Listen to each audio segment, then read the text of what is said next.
Sports Beat is powered by KSLSports.com. Hey, thanks for sticking around for our KSL Sports College Bowl special. Tonight, the Utah State Aggies take center stage at the Frisco Bowl.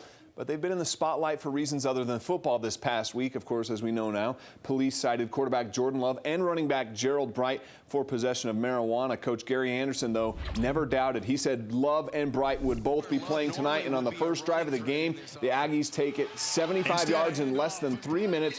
Bright scores for the 7-0 lead. 45 seconds later, though, Kent State already ties it up. Dustin Crum, the deep ball. 78 yards to Isaiah McCoy, and that ties the game at 7. Now, Kent State would build a 14-7 lead. Utah State driving, but it ends when Love's pass goes in and out of the hands of his receiver for the interception.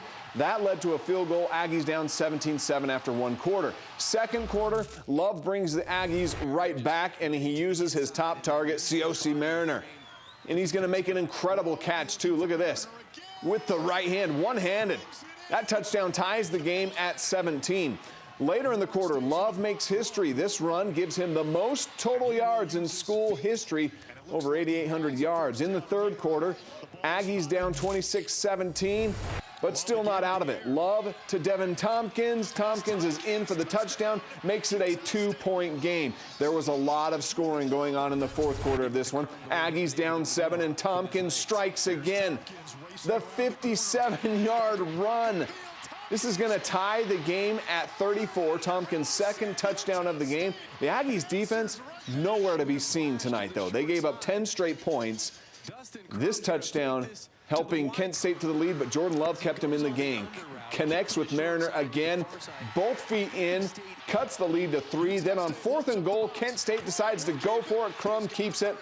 He scores. That's the nail in the coffin. Aggies fall short at the Frisco Bowl, 51-41. Jeremiah Jensen joins us now from Frisco.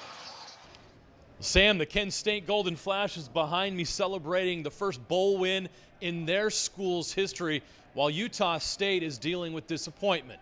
A very disappointing ending to a season that fell short of expectations. And there were so many issues in this game, especially defensively. They allowed 550 yards of total offense, 51 points, to a team that's not known as one of the most electric offenses in the country. And Gary Anderson, after the game, was especially disappointed in the way the team played on special teams. Special teams was a debacle.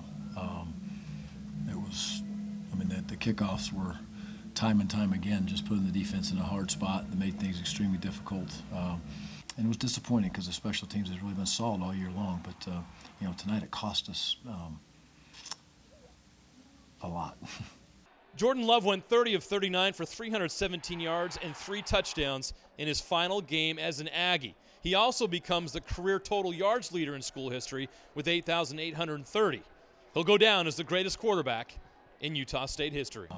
You saw how he ran the ball, you saw how he scrambled, you saw how he moved around. This game meant the world to Jordan Love. I'm sure he's down there, and it's really hard for him to be able to deal with. But his legacy will be here forever, and we're excited to watch him, jump into his next adventure. And I love Jordan Love, just like I love every one of those young men that aren't going to be back with this. This certainly leaves a bitter feeling for these coaches and players as they head into the offseason. But Gary Anderson is committed to fixing some of these issues and helping this program move forward. Obviously a very young football team. And then lastly, I say to that one, what do you learn from this year is you learn you got a whole bunch of new kids in this program, and they have to understand that, it will get much more difficult as we move ourselves into year 2 because it needs to. We need to gain some physicality. We're a lot more mentally stronger than we were last year and everything, and we know that we have to battle through a lot of adversity, and I think that's going to help us come together and bond as a unit, like Coach always talk about. He always talks about us bonding and coming together as a team, like being more than just a team, being a family, and I think that's something that we got to work on in the offseason.